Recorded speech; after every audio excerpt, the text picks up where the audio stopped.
Hello everyone, today I'm going to be discussing a topic in Betaflight that is confusing for some people, and it was confusing for me.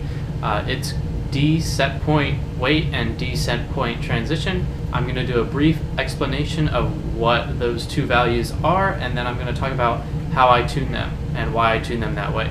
So let's get into it. Okay, so we're in the PID tuning tab in the Betaflight configurator, and below the box of our PIDs and rates, there's a box called PID controller settings, and there's two values. First one is D-Setpoint weight, and below that is D-Setpoint transition. So what these values do is they base the D term either off of the gyro error or the stick position on your transmitter. And what this does is, if it's basing it off the gyro, it's going to be smoother because you're basing your D term off of what the quad is actually doing and what the error in the quad actually is. On the other hand, if you're basing your D term off of the stick position, your quad is going to feel more responsive and twitchy because the D term is reacting to the immediate movement of your stick, and it's not looking as much at what the quad itself is actually doing. If you look too much at the stick value and not enough at the gyro, you start to add in bad tendencies like bounce back, because it's not actually mitigating the motion, like the error that's accumulating in the quad based on what it should be doing compared to what it's actually doing. So D-Setpoint weight is only based off of the motion away from center of your stick, and D-Setpoint transition is based off of the movement back to center of the stick. If you had a highly stick tracking D term coming back to center, you'd get a lot of bounce back because it's not looking at the error of the quad. So this allows you to have two separate values so that you can have twitchy coming on the way out, but then smooth coming on the way back so you don't get bounce back.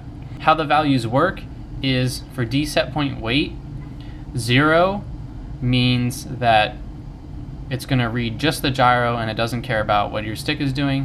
1 is like half and half, and then greater than 1 is increasingly looking at more and more of what your stick is doing and less of the error in the gyro and what the quad is actually doing.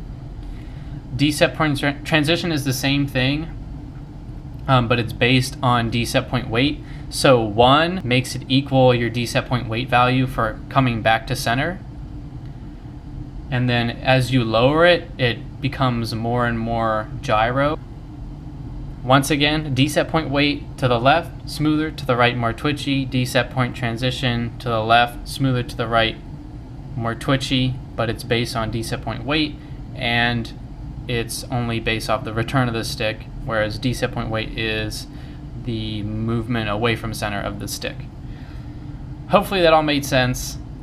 Now we're going to talk about what I do with all of this information, and basically I do nothing with it because I have it so that it reads only the gyro and does nothing with the stick. So basically it's turned off. D-Setpoint weight is at 0, so it's only the gyro. D-Setpoint transition is at 1, so it matches D-Setpoint weight, which also means that it's at 0. And this is kind of just personal preference for me. I just want the D term working as much to stabilize the quad as possible, and any twitchiness I want, I will just put that into my PIDs. In a way, I feel like the D-Setpoint weight allows you to make the quad feel more responsive than the PID loop is actually making it, because you can just take like default Betaflight values and then crank up D-Setpoint weight and it feels more responsive, but then you're introducing like bad tendencies and stuff. And I also don't want the PID loop to be doing different things when I'm moving the stick away from center than when it's coming back. I want it to be consistent. So that's just my opinion on it. I just leave it all off, and I like having the raw PIDs doing the work. Okay, so I hope you guys learned something from this video. I know these values are kind of hard to understand because they're kind of complicated in the way they work.